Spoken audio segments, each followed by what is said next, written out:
The heel palm one with the pops out, all that jazz. What do you guys? What's speaking to you right now? It all seems pretty it all seems pretty in line. Yeah, I like the fluidity of it too. It's very quick, sudden, and then like it's kind of like you use the body movement of another one and kind of predict where they're gonna be. Yeah. Well, here's the other good thing about it is these are toolbox sets.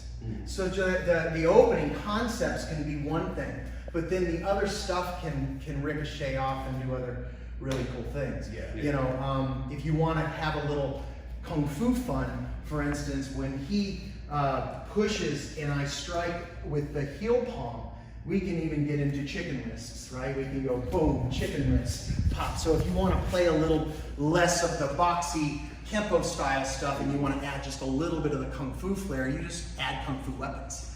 You can go chicken wrist, finger whip to the eyes, then strike. So there's just little pieces that you could tweak depending on the style of the fight that you want to show. Yeah. Who's the bad guy? Are you both just? Oh, you're. So you're going to be most of the attacker. You're going to be the defender. Probably. I don't think. Yeah, it depends. We're still working on the actual story layout of what we're gonna do. Okay. But because there was something we practiced in the choreography about a month ago, which was pretty cool too, like the hit and all that stuff too. This one's more like up in the face. Okay. Cool. So it just depends, but we'll probably use it because it's not gonna just be one fight scene. We'll probably. Yeah, I would assume within like the momentum of the story, there will be a part where I get my ass kicked or whatever, and then it's the rising momentum to then the climactic fight. Where you just destroy. Yeah. So, I think what would, and again, this is just my artistic view coming out.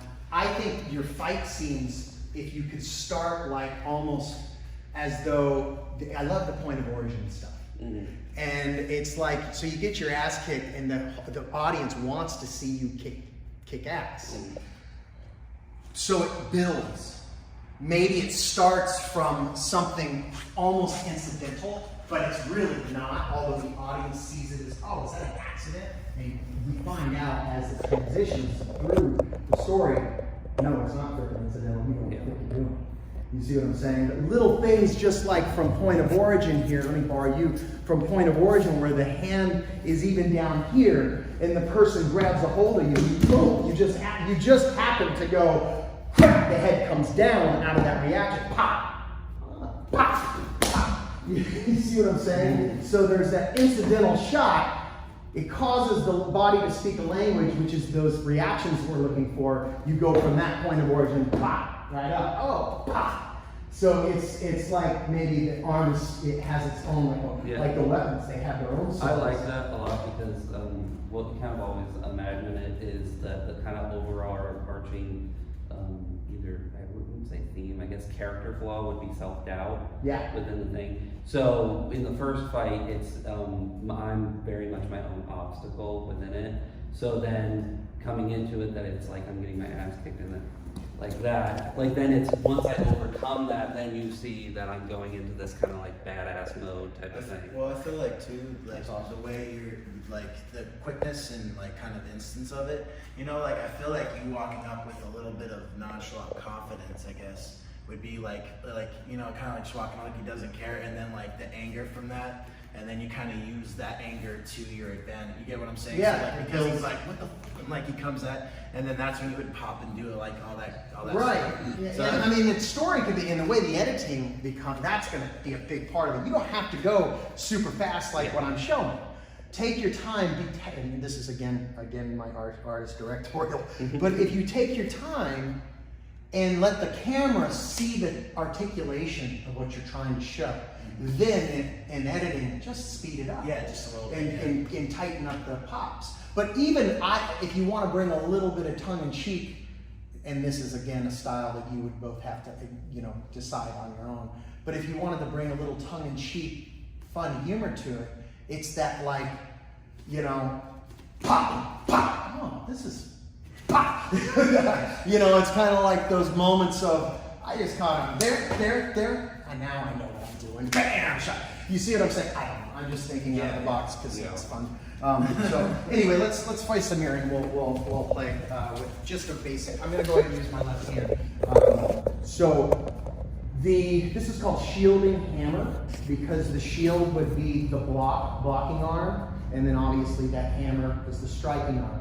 What you're using when you block like that is a borrowed, even though you're using a stopping force, this is called an extended outward block. If you want to make it look more boxing-esque, you would put it up here. We tend to meet the attack with the attack in American Kenpo, so this shoots out. The minute though I stop that oncoming hook punch, I release that energy back out, and so it becomes a pinball machine. So from here, I step away from the left or the right. This would be a right hook punch to my left jaw. I'd step back with my right leg, and I would use an extended outward block here. From that extended outward block, I would hit with the hammer. When I hit with the hammer, I can push off of my back leg and what we call push drag, and strike with the hammer strike. From the hammer strike, if you want to make it, and it's just not that sophisticated to learn the extra moves, if you want to make it a little more flashy, we're just going to ricochet off of the body. So what we call this is economizing my motion. I stop, I release the power back into the hammer and to the opponent's jaw or face or orbital socket.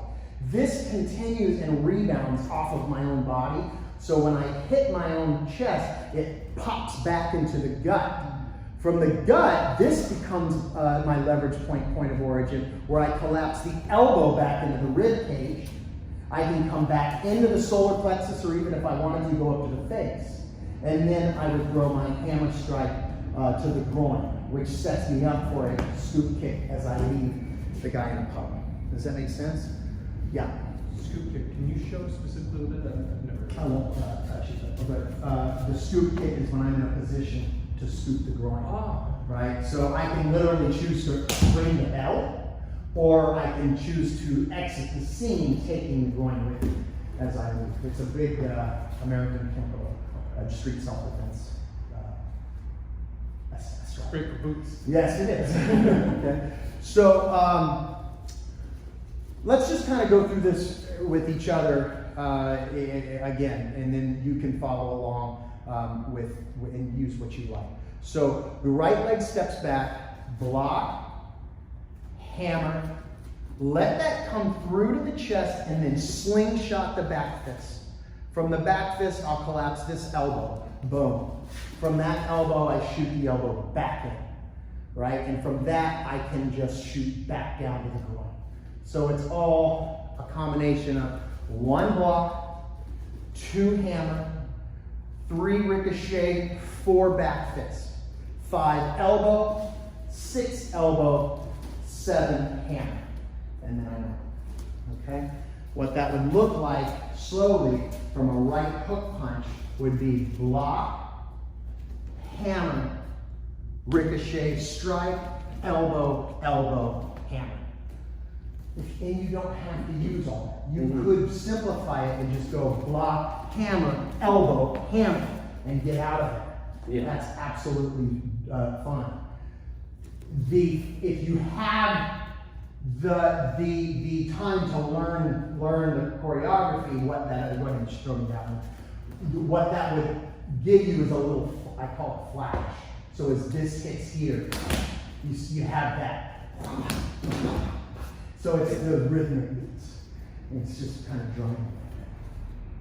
So you guys something? No, this is great. This is great. I like the 4 hits because we're Could you go to like for the final because you do the block and like could you go to a grapple after that because you're so close to him? You know what I mean? You could like immediately wrap your arm around the neck and then take him down, or even do like a one. Let's see. Go ahead and go in. So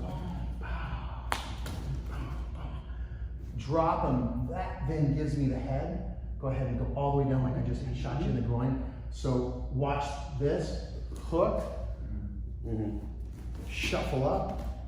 Drop. I'm going to spread him. Take him. This is a 1-arm takedown. I'm going to take that leg when I spread him. Okay, so I was here. Pull up. Watch my right leg. It's going to be a tap dance. 1, 2. As that goes, he's going to push you. You're going to kind of do a little bit of a flip as I throw. Go, go, go, go, go. So Boom. you're using the momentum of your leg, knocking Yes, his sir. leg back to kind of disbalance him so that you can We call that a leg spread in Kenpo, but we use it sometimes. For instance, I'm not that efficient on my left. Just take that there. Where were we here? I drop him here. Give me that head reaction. Right? Now in Kenpo, what we do is we strike the jaw and then catch. Right? When we catch, you see the throw? Yeah. Without him getting, he has to give in order for it to be safe and not wrench his neck. But I would basically go, and he would. So it'd be a fluid motion. Yes, sir. Because you would go on the other end of it, you would go. Yeah. So you do your somersault as he connected with the leg. Now the leg spread starts as almost like a back kick. See how the knee comes up and shoots. Okay? We're hitting on the inside of the leg with what I call an extender strike. So as the beat up T or whatever, you would kind of loosen that leg for choreography reasons. Yes, sir. You would just loosen it and kind of immediately flip. That's right. For the uke side of things, I would know my choreography on both ends so well that, for instance, if he punches me in the stomach, go. You can get to go. Yes. I know it's coming. So I let him get. I need contact in order to, for me personally, in order to make camera work. Different, depends on the angles, but you know, a little body contact is okay. Yeah. That triggers me to give a natural reaction, right? But I know it's coming. Does that make sense? Yeah. Just like if he was to smack me across the face, I'm not gonna. I don't necessarily want him to, especially in a movie situation. In a self-defense school, we do make a little contact with the face, but we're not. We're doing this for fun. So as he comes through, right here, I know that's coming. So I obviously go with it. Yeah. Same with your legs and leg spreads and such. I don't want to put a lot of weight there because the whole point of that extender is to possibly blow out the knee anyway. Yeah. So I basically want to go boom, and the minute that his leg hits yours, boom, I'm already, because he's pulling on my neck anyway. You're trusting him to take you kind of the rest of the way with the flip kind of. Yes, sir. So it's like you're already going, but he's kind of helping you the rest. And that's what the mats are for. If he and I are here, and we would, if I was choreographing something with him, I would start from this position and I would go and he would jump, and we do that about 50 times until we got really fluid with it and safe. Everybody felt safe. There was no way we're going to mess up because once we start the choreography, it's adrenaline and endorphin goes. Does that make sense? Yeah. So, that's the way I would do it. I would love to, if we could work if you could show Nick that hold, because we were working something similar 2 weeks ago. Cool. It was a hold and a pin up against the wall. Cool. If he could experience that, and then like if you could guide him on Patrick, that would be super helpful. So I'm taking the groin shot to take the head down. From there, I'm just going to lift it up and catch here.